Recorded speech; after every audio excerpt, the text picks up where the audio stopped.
Welcome to This Explainer. Today, we're setting the stage for a truly fascinating look into the psychology of shadowboxing conflict. If you're the kind of person who loves to decode the hidden mechanics of your own mind, well, you are in exactly the right place. You know, we all have these bizarre little habits that we think are entirely unique to us, but behind them lies an entire architecture of human psychology just waiting to be uncovered. So, let me ask you something right off the bat.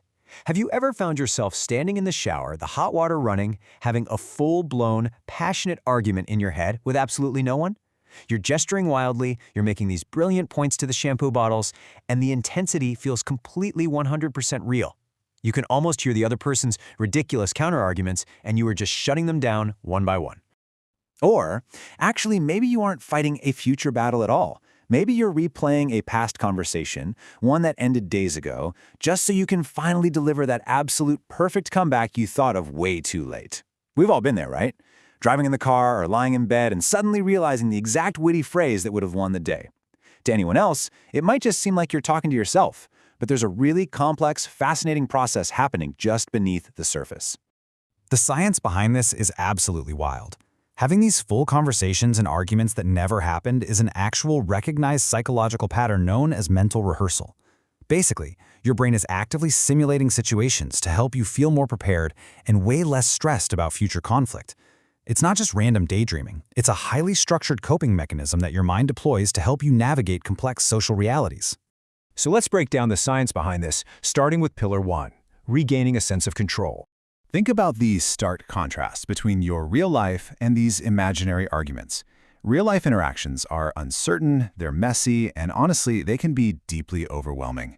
You literally cannot control what the other person says or does, and that unpredictability leaves us feeling super vulnerable. But in the imaginary argument, you are the screenwriter, the director, the star, the whole shebang. You script the scenario, and magically, every single thing goes exactly your way. You dictate the pace, the tone, and ultimately, the resolution. Because when reality feels chaotic and completely out of your hands, your brain steps in as a supportive screenwriter. It creates scenarios where things go your way. It builds this safe, alternate reality where you hold all the cards. And this isn't your brain trying to trick you. It's just trying to give you a momentary sanctuary from the heavy unpredictability of everyday human interaction. In these mental battles, you say the right things, you win, and you finally feel understood. Winning that fake argument feels deeply satisfying on a psychological level. It hits the exact same reward centers in your brain as a real-world victory, giving you this massive, immediate sense of relief. For just a few minutes, you aren't the person who got talked over. You are the undisputed champion. But what about when we dwell on the past? Well, replaying past conversations is essentially your mind's clever trick to artificially reclaim power after the fact. It creates a false sense of control over an interaction that is already over and done with. It's like a soothing psychological balm for your ego when you felt powerless, embarrassed, or just caught off guard in the moment. By rewriting history in your head, you give yourself the closure that reality denied you. And that need for control feeds perfectly into our next core concept. Pillar 2, mental rehearsal for future anxiety. If you have a higher baseline of anxiety, your brain is probably always firing off these rapid-fire questions. What if this happens? What if that goes wrong? What if they say this? These imagined scenarios are often a direct response to a brain desperately trying to anticipate every possible negative outcome before it can catch you off guard. It's your mind's way of mapping out a minefield before you even take your first step. Think of it like a high-tech stress test. These imaginary arguments act as mental stimulation for high-stress situations. Your brain is safely running through the absolute worst-case scenarios in the comfort of your own shower. It's essentially running a fire drill for your emotions so that if the real conflict happens, you won't panic. By experiencing that spike in adrenaline and mapping out a response in a safe environment, you drastically reduce the shock value of real-life confrontation. Because the ultimate goal here is simply to feel more prepared and less stressed. So, instead of judging yourself for overthinking or feeling like you're being weird, recognize that this anxious rehearsal actually serves a highly productive, protective purpose for your mental well-being. Your brain is just trying to look out for you. It's putting in overtime to ensure you aren't walking into a difficult situation unarmed. Which brings us to the third and final piece of the puzzle. Pillar 3, filling your emotional gaps.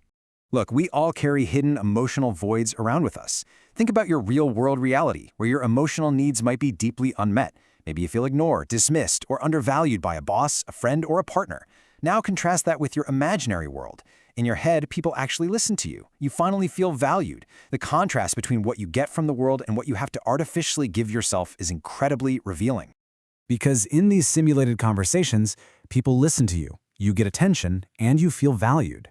This exposes the exact feelings of validation and attention that we are secretly craving in our day-to-day lives, but perhaps just aren't getting from the people around us.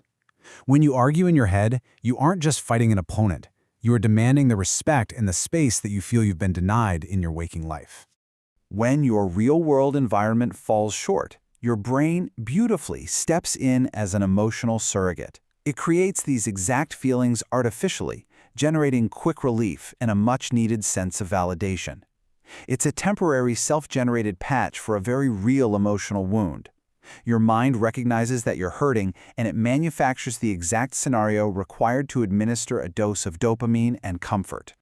So let's bring all of these concepts together in our final section, seeing your behavior differently. Once you understand these psychological patterns, you start seeing your own behavior in a completely different way. Learning this wasn't just about analyzing a quirky shower habit. It was about fundamentally decoding the mechanics of your own mind and uncovering what you truly need. Every imaginary debate is actually a roadmap to your own insecurities, your desires, and your boundaries. So, I want to leave you with this final thought. The next time you find yourself having an imaginary shower argument, pause for a second and ask yourself, what is my brain trying to solve right now? Are you looking for control? Are you prepping for anxiety? Or are you simply seeking validation? Keep exploring your mind, use this new perspective, and thanks so much for joining us for this explainer.